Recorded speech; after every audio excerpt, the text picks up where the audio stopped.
Your Excellency, distinguished guests, I want to state the following. I want to emphasize shared interest in peace, stability, and civilian protection by ensuring de-escalation, accountability for bad incidents that happen, and putting in place prevention mechanisms to ensure no reoccurrence of mutual violence along the border,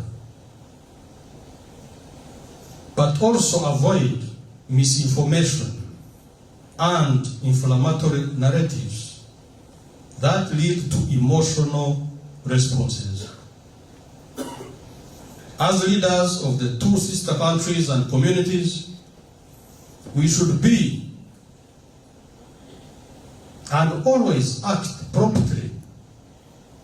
We should be proactive and always act promptly, not to allow some elements in our societies to incite xenophobia, hatred against each other.